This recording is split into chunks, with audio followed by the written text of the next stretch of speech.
I'm Larry O'Connor alongside Brian Wilson. Yep, that's all you care about is just taking people's money with no education, no skill set. Just don't care about that. Yeah, all you care about is taking people's money. That, of course, is Britt McHenry, the suspended ESPN reporter after she tangled with a towing company over in Virginia. Didn't go well for her, but a lot of people are complaining about these towing companies and how they are acting in a predatory manner. Over in Montgomery County, well, they're trying to do something about that. Joining us on the line right now, Montgomery County Councilmember Roger Berliner. Good morning, sir. Good morning, gentlemen. All right, so you hear a lot of complaints as a council member, and I'm gathering that your fellow council members hear a lot of complaints about the practice of predatory towing. Tell us a little bit about what that really is. It's literally the number one consumer complaint in our county. And when I introduced this legislation, immediately all 8 of my colleagues joined me in saying, we've had enough of predatory towing. And fundamentally what predatory towing is the use of spotters, such that if you walk away from a shopping center for a moment where they have a sign saying, gee, you can only use our facility, et cetera, if you walk away for a moment, they call a tow truck and boom, your car is gone. Yeah, and so those spotters get like a bird dog fee, right? Exactly. They get paid on a commission basis. Yeah. So you call, they put a little mark by your name, and at the end of the month they send you a check for what, $5 a pop or something? I don't know exactly how it works. Right. It's sort of the shadow economy. Yeah. But it isn't pretty, and people go crazy, and for good reason. I mean, if you saw my Facebook page, you would see all the people that says, thank you, thank you, thank you. I had my car towed 2 days before Christmas when I was in a drugstore, and I went across the street to have something done for a moment, and I came back, and my car was gone 2 days before Christmas. Thank you very much. Yeah. So let me ask you a couple of things here, because I know that there are also small business owners and probably larger business owners in Bethesda and Rockville and some other areas in Montgomery County who are sick and tired of people coming in and parking in their parking lot, a parking lot that they pay taxes for and have to pay pretty high rents or mortgages for, using and abusing those parking lots for business that isn't even theirs. They have a point, don't they? Well, it actually works both ways, because you have a lot of businesses that say to me, Councilmember Berliner, people won't come to frequent my business because they're afraid of being towed.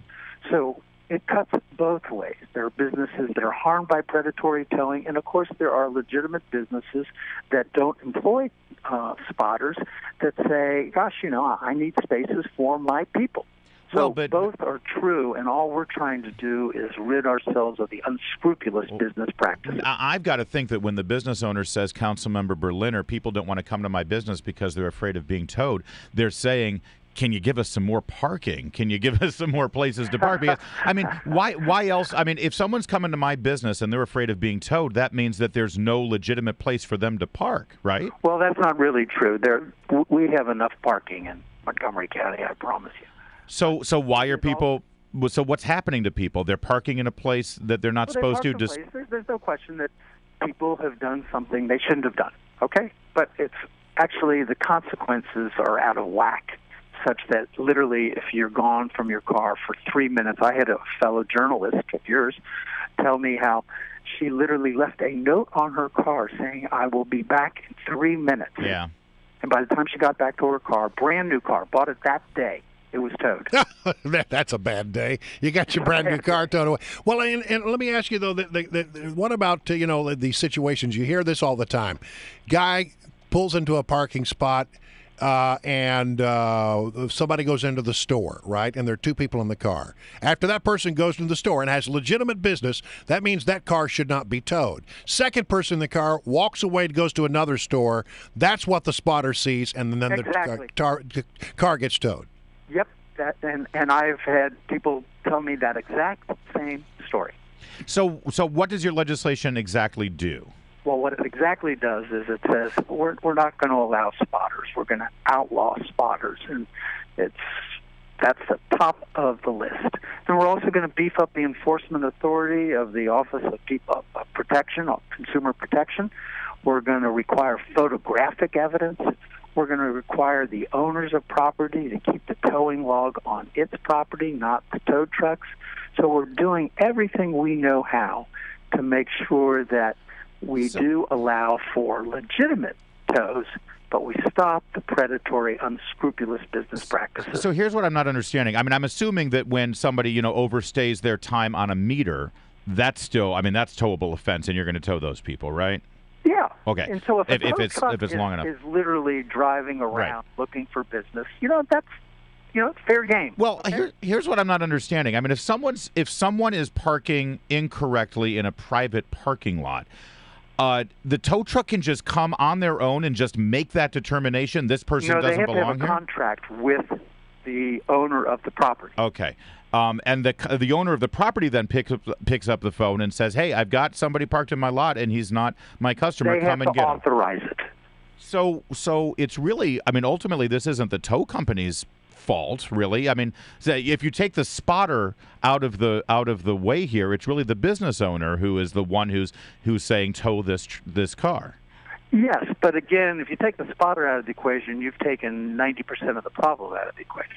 I see. Anyway, so if the business owner calls, that's good and fine. They got a contract. That's good. If the business owner looks out there and sees this car, it's the freelance spotters you want to take out of the equation. I got you. All right.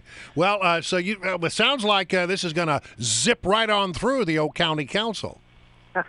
Well, there's a lot of support for it. I'm sure the legislation will be modified a bit as we learn and have public hearings and do our due diligence. But the bottom line is I think we're all fed up with predatory towing. It's not good for business, and it's not good for consumers, and it sends people totally over the edge. Well, did you happen to notice this story going on in Virginia with the ESPN reporter? Did you have any thoughts about that one? I saw a bit of it, and obviously whatever was said was totally not okay, but it does just give you an insight how people go crazy. It is just, you talk about road rage. This is past road rage.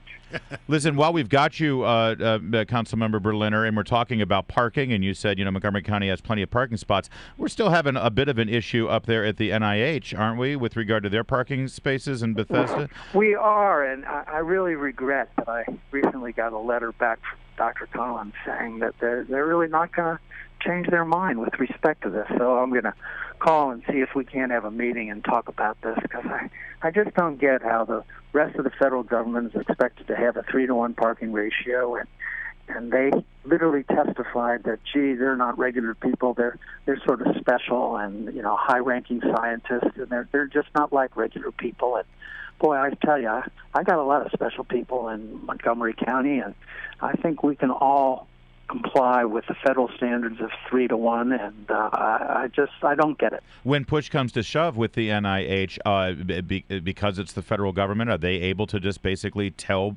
Montgomery County what they're going to do? Yes, notwithstanding that the federal agency that reviews this also agreed with us and said, no, we're not even going to approve your plan to expand because you just haven't gotten the parking right.